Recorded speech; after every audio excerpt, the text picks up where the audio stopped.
Hello everybody, welcome back to Markers and Monsters. As always, I'm your humble host, Colin, and today we're going to do something a little different. Now, a little bit ago, I was challenged by my friend and fellow artist, Shell Presto, to complete a 3-marker challenge.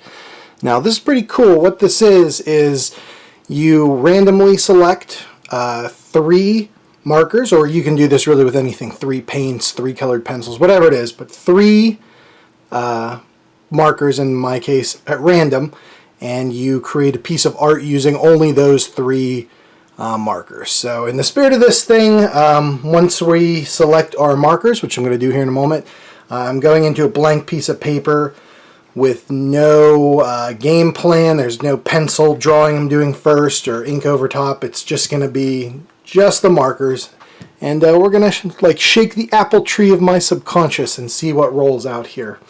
And so the big first step is selecting our markers.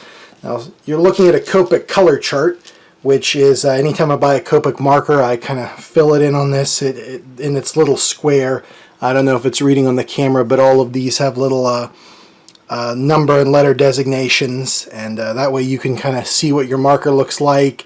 You can refer to it if you're doing a piece and say, oh, what does this shade of blue look like? It's right there. And it lets you keep track of which markers you have and do not have. So I have a decent bit, but I could always use more. Now, one caveat is that I am excluding the grays over here from the challenge. I just like to use the colors and see what comes out. Plus, it's going to make selecting these markers a little bit easier because we're going D&D route. Dice. Oh yeah, that's right. We're rolling dice randomly for this sucker. I love it. So let's get started with that. Now, what I'm going to do is across the top here, my blue, violet, and violet, I'm just combining that into one section, so that's 1. Then we got 2, 3, 4, 5, 6, 7, 8. The blues, this is all one column really, so 9. And then same with the earth tones will be 10. It's just is too long, so they just double it up here. But alright, so let's pick out a nice D10. I have so many options for D2. This one's kind of nice here. It's got like emerald and gold on it, so hopefully the camera picks it up. Let's give it a roll. And 7. So we've got 1, 2, 3, 4, 5, 6, 7, which is greens. Now I have 1, 2, 3, 4, 5 greens, so we're going to roll this dice again and divide by 2. Rolled way off the table, but it's a 2. I don't know if that's showing up. There we go. 2. So that would be the first one, which is green. 07, which is, I believe, get the old marker case out. Here we go. That's a pretty Nile green. Alright. Let's roll number 2. Ooh, which is 9. Like I said before, that's going to be these blues here. So how many do we have? 1, 2, 3, 4, 5. Pardon me. 6, 7, 8, 9, 10. That's easy enough. This green guy again. Oh, number 1. So blue, 01, which is a very pretty shade. I believe that is, yep, here we go, mint blue. Yeah, so that's interesting. So I got blue, I got green, and let's see, lucky number 3. What are we going to get? This is the wild card. This is where any plan I have for these two go right out the window. Oh, column number 1. So that's my blue violets and violets. And let's see. These will be 1 and 2. So 1, 2, 3, 4, 5, 6, 7, 8, 9.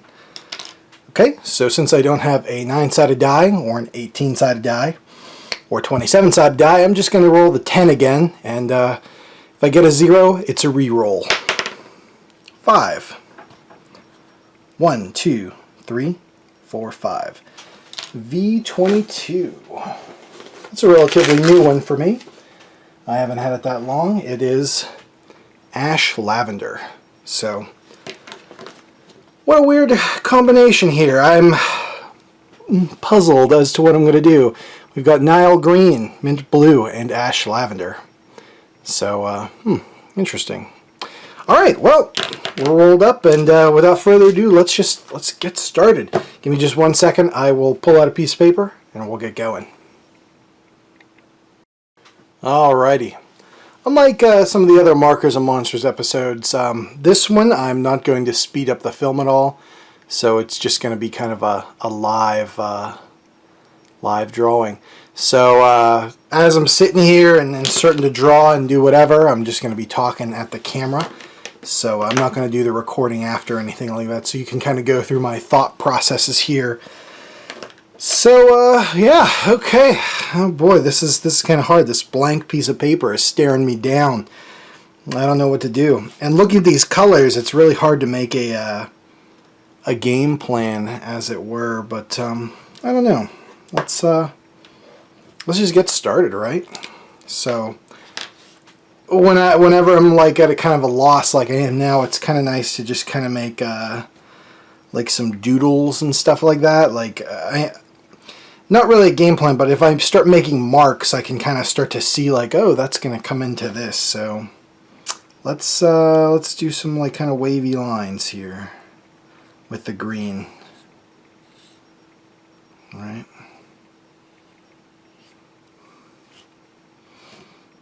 And we'll go from there. Yep, that's our first mark. Okay.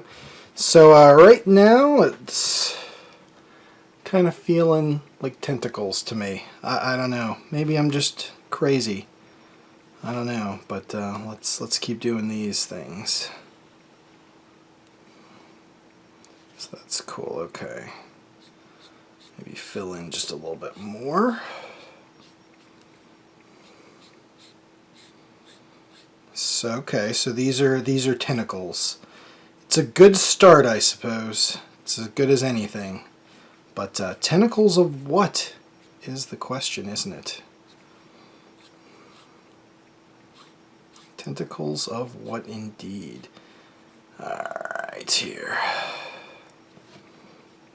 Tell you what, let's add some more in kind of the back here. Kind of like that.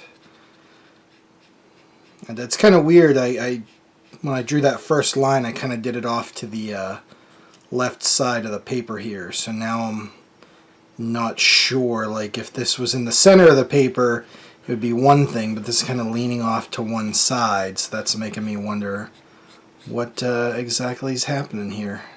But I don't know. That's kind of the joy of creation, you know. Sometimes you know exactly what you're doing and what your drawing's about or whatever, and other times it's just kind of a free-flowing, like you don't know what's going on kind of a deal. And that can be a lot of fun, just to let your imagination go crazy. I tend to let my imagination go crazy all of the time, though, so I don't know if that's good or bad. But it's cool. I like it. My imagination is where I do my best thinking. Alright, so let's get these kind of tentacles just kind of shadowed in.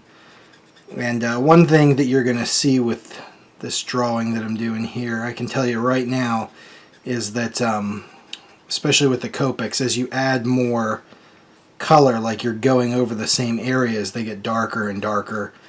You don't necessarily, it's helpful, but you don't necessarily need like a brand new shade of dark green to make something darker. You can just keep kind of going over the same things, and it'll eventually give decent results. Eventually, it takes a while. So let's see what's going on here. Alright, so I kind of have an idea based on this look here. I kind of think I have some clue what I'm doing. Very little clue, but some clue. Okay, back here, green. So we're gonna do. Yeah, okay.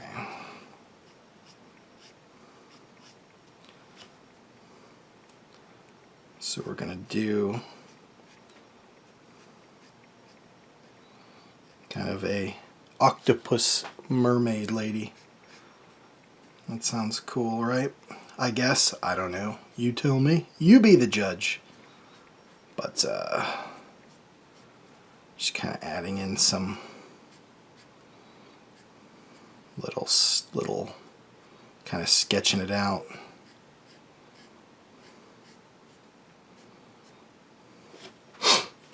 So that's kind of weird, right?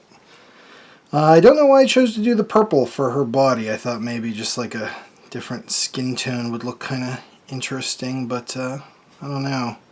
So I'm thinking I'm going to have to do something about that. Like, I could give her some purple skin, I suppose, but I don't know. This is going to be hard to get a good look at the end of this without having inked it, but you know, I said I wasn't going to ink it, so I'm going to try my best to just do a cool drawing. Sans inks. Okay, so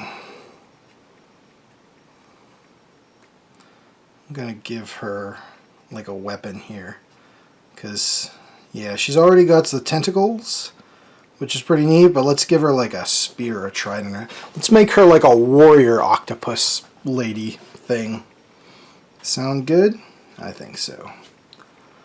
Alright, so let's give her, I'm going to give her kind of like pointy ears here, or even like gill kind of ears with wavy lines on the back side. And then since I really don't feel like doing all kind of hair, I'm going to give her like a cool helmet or something. Maybe some like spines or, you know, ridges on them.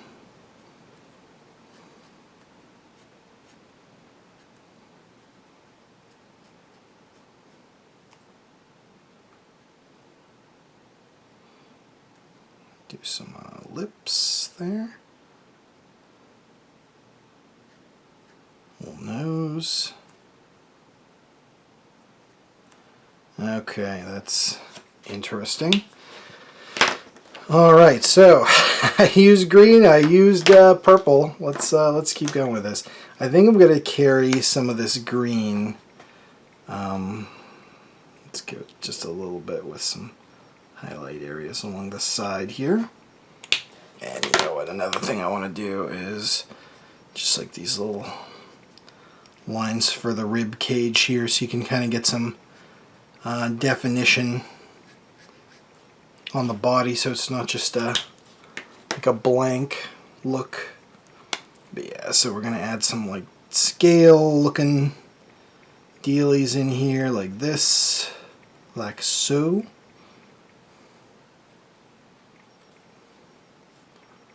And yeah, like I said, we're gonna darken this here. Now, one thing about these colors is, if you ever hear of like complementary colors or contrasting colors or stuff like that, so if you're looking at your color wheel, which is generally 6 colors, your 3 primaries and then the 3 secondary colors, if you go to the across the wheel to the opposite color, for instance for green, that would be red, you can use red to, you know, you lay down red and put green on top of it. They don't really blend well, but they kind of tend to gray each other out. So if I had a red color, I could gray this green down. For purple, if I had yellow, I'd be able to gray that. And same with blue is orange is its complementary color. So as you can see, I have none of those colors to work with here. So I can't really gray anything down. So it's gonna be kind of weird to try to get these things to have like painterly style tones or whatever. I'm gonna try by adding some of this purple into this green, and oh boy, the green completely overwhelms the purple. I cannot see the purple at all. Let's just keep going with the green then. Ay ay ay, great color choices, Colin. You did excellent. Still, I'm enjoying this challenge. It's a lot of fun to just kind of, like I said, shake the apple tree, see what comes out, as it were. So another thing I'm going to try to do is kind of use cheat a little bit and use a white as the fourth color. I'm going to let the paper shine through. So hopefully it'll give good results. So she has 1, 2, 3, 4, 5, 6 tentacles. Should I go for the 8? I don't know. Might be cool to have like 7 tentacles. That's weird. Most things in nature don't have an odd number of limbs. So let's do that. Let's add that one more last little tentacle in down here and kind of stretch it.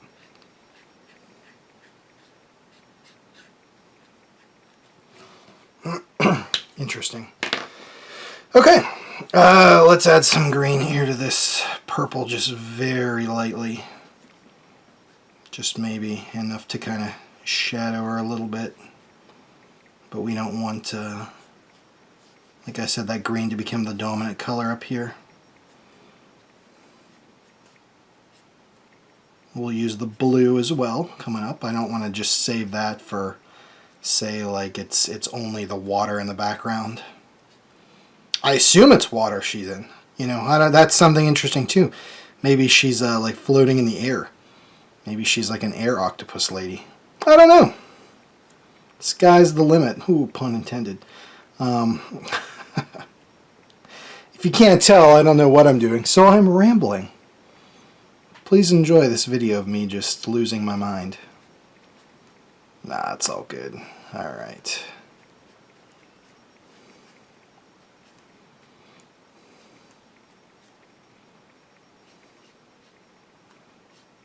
Okay.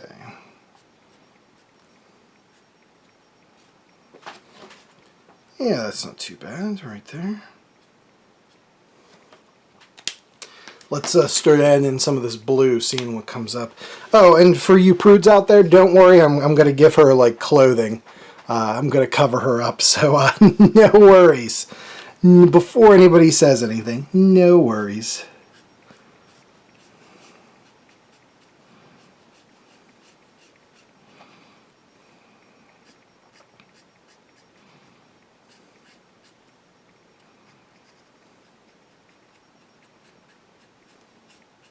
Well, that blue gives an interesting look.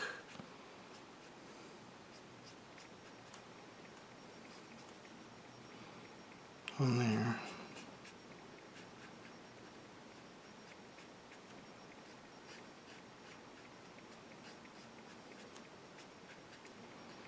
Yeah, okay, cool. I'm kind of liking what's happening here with that. The blue color is kind of neat. It's absolutely not what I expected, but again, that's part of the fun of this whole process here, is just kind of seeing what these colors do with one another. That's pretty neat. Okay, just add some blue down in here just for funsies, I guess. Let's give her some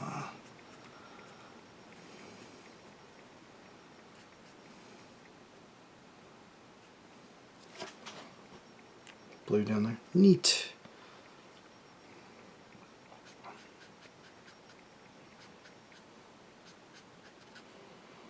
Okay. And here. Okay, so I'm liking what the blue does with the green actually quite a bit. More so than I like the green and purple together. Like I said, that green is so powerful, it just kind of overwhelms that purple, which is so light. But I don't know, what color should her helmet be? You know what, let's stick with that purple color for the helmet. I kind of like that. You know. Okay.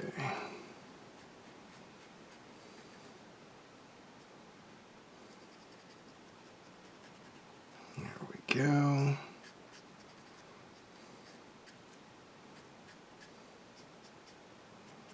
Just something kind of unique and interesting. Now let's put that blue in.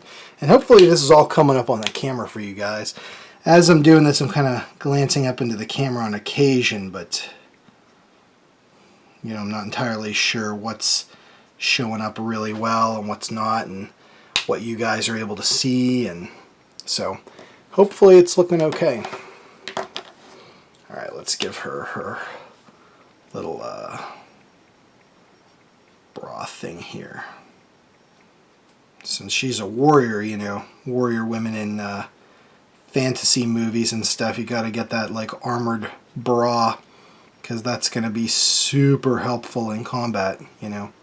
If you get hit like here or here with a spear, you're good, but you know, any place else, ooh, you could forget it.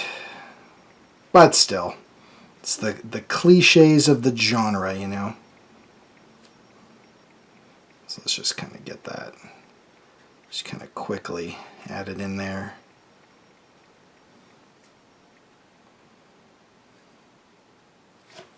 There we go. A little blue here on the inside.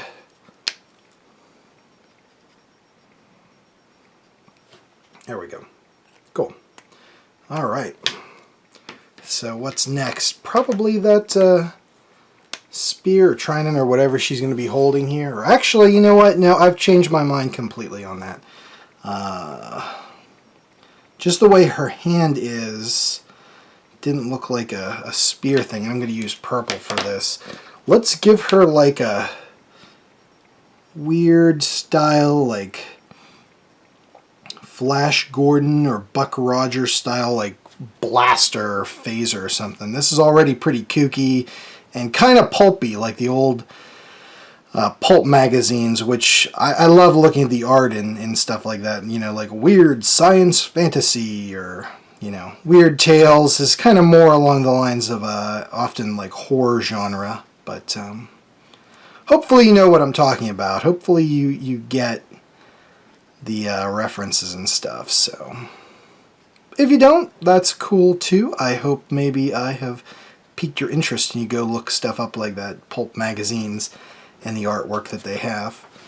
Alright, so that's cool. Let's give it a little, like the old Flash Gordon movie serials. The blasters had like a little fin on the back for no discernible reason. But it was the future. Let's do a little green in there here just for like the shadowy look. Keep it pretty loosely defined.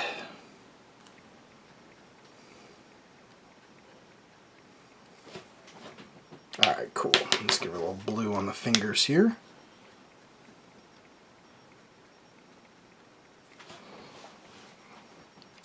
And up in here, just a little bit of this nice blue looking thing. Very cool. What else does she need? You know, I'm going to give her a little bit of some jewelry here. Like a little bracelet or something like that. Do something similar on the other arm here. I think I'll color that in purple. Maybe like in over here she's got like a little armband kind of a thing.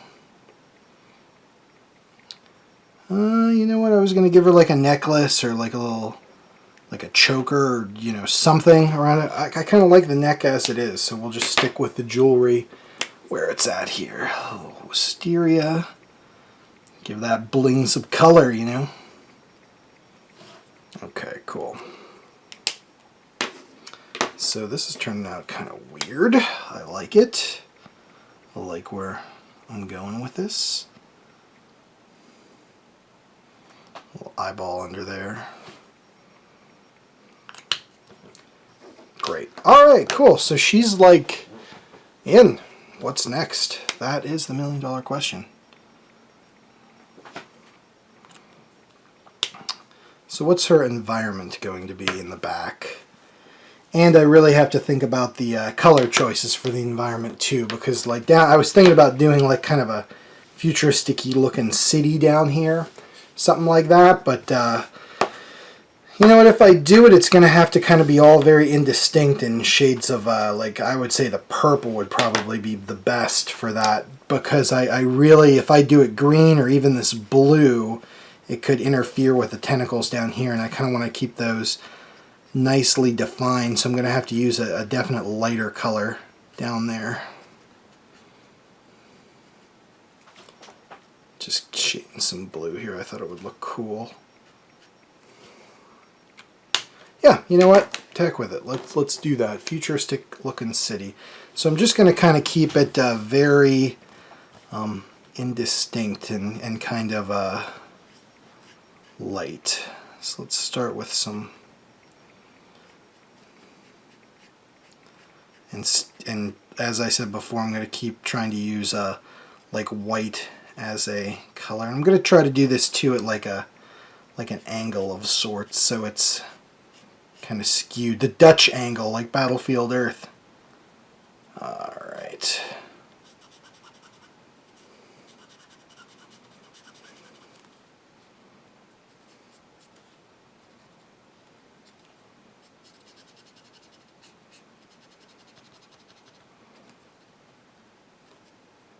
A lot of those old futuristic cities, and again, the like pulpy magazines, they were like all dome-shaped buildings, and they didn't look like, you know, modern skyscrapers or anything. They all had a very distinct like visual design to them.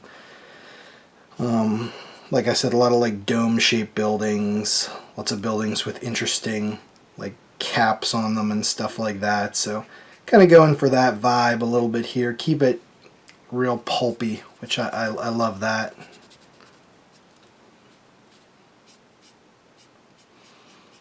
Just keep kind of adding them in here. And these definitely, these buildings that I'm putting in are not going to be precise at all. Just to give the impression that there's something going on down there, if maybe not what. Just to give the impression that she's in like an environment, but maybe that environment's like kind of up to the viewer's imaginations, which I love. As cool as art is to share your visions with someone else and make them see what you want them to see, sometimes a more powerful tool is to leave things up to the viewer's imagination and interpretation, if that makes any sense. As great as your mind can be, oftentimes the viewer's mind is going to produce even better results. So if you give just the impression but not the details, they'll fill in those details in their mind and they'll come up with some really cool stuff. So, you know, these buildings are very loosey-goosey, as it were, in here, but hopefully, you know, and I might be completely nuts here, but hopefully as you're watching this, you're thinking about what this like city actually looks like based on the scant information that I've given you. And hopefully what's coming up in your head is pretty great. Probably cooler than what I could ever draw. So yeah, that's kind of an interesting look to that. Let's just darken some of these areas here. Go over it again. Just keep it hazy and fuzzy.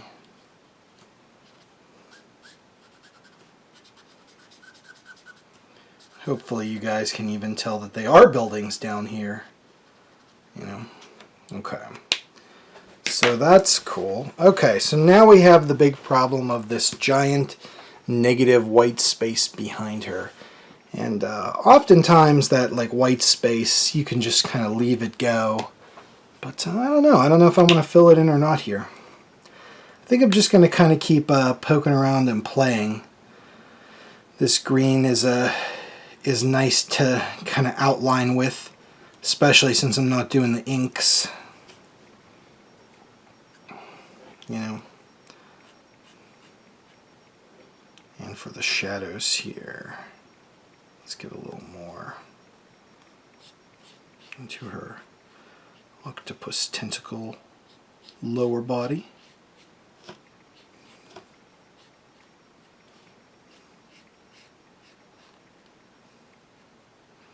I like the curls here. And it's also good too, like it kind of worked out when you're drawing like the female body and anatomy compared to a male body. Females have a lot of like curves in them, so S curves and C curves and things like that. So I think the tentacles, keeping them kind of curled at the ends here, like such, add a nice like feminine quality to the whole look of it. You know, if they were like very rigid or whatever, that would kind of give like a masculine look to them. Like when you're doing like male anatomy, like if you're drawing like a bodybuilder or a superhero or somebody, it's all a lot of like harsh angles. So I didn't want to include too much of that here. Alright, cool. Cool. Okay. So I need to get done kind of messing around here with the get to the background here. Ooh, that blue looks nice there. Gives a little extra tone to the proceedings, which is good. Yeah, let's keep doing that. Okay, cool. Sometimes you just have to throw something down and see what works, and luckily I think this blue gave a nice feeling to this city down below. As much as I like the purple, it's kind of nice to have multiple tones down there to kind of give some, you know, visual interest or whatnot to it. Just a little bit different. Very cool, very cool. Okay, so background. What am I gonna do? If I do the purple, it's just gonna compete with these buildings here. If I do this blue, it's gonna compete with her body up there. If I do the green, it's going to compete with that, so,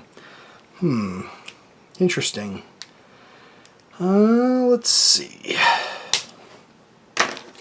Tell you what, I do like how the purple and blue look down here. I don't like really how I don't want to do the green. Yeah, let's do purple and add some blue into it here and there. I'll tell you what I'll even do is, kind of keep a lot of this white. Kind of give this like ephemeral, wispy looking, you know, these like streaks, so it's still perhaps a mystery as to where this lady is. You know, is she underwater, or is this in the sky? Outer space, another planet. Another thing that's interesting about this is normally when I'm doing a piece of art, I'm constantly like turning the paper to get a better like angle or view on it or whatever. And since I started doing the markers and monsters and I need to keep it flat in front of the camera, I've gotten a little better at that kind of a thing, just drawing straight on. So, benefits to making videos. It's cool. But yeah, just kind of keep it wispy and whatnot. Alright, and let's add that blue in up there. I'm actually going to keep the blue, I think, even a little bit lighter than the purple. You know, just like here and there. Because again, I really don't want it to compete with the her body, or for you to, you know, the viewer to think that her body blends in with the background. So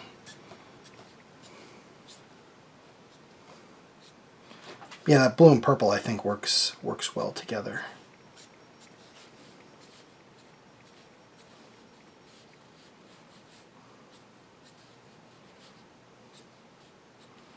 Kind of a neat looking thing we got going on here, kind of sehr interessant.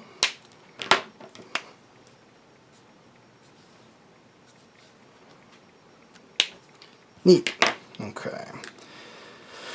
Alright, I see some just other places where blue I think would look well here.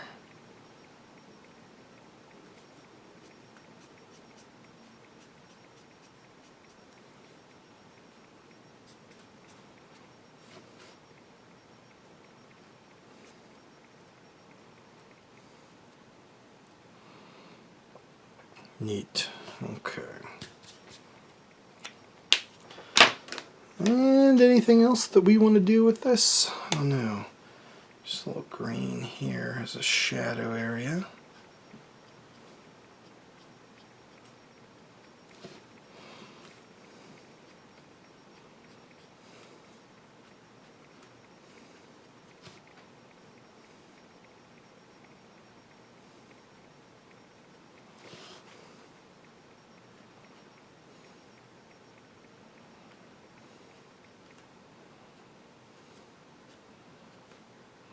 There we go.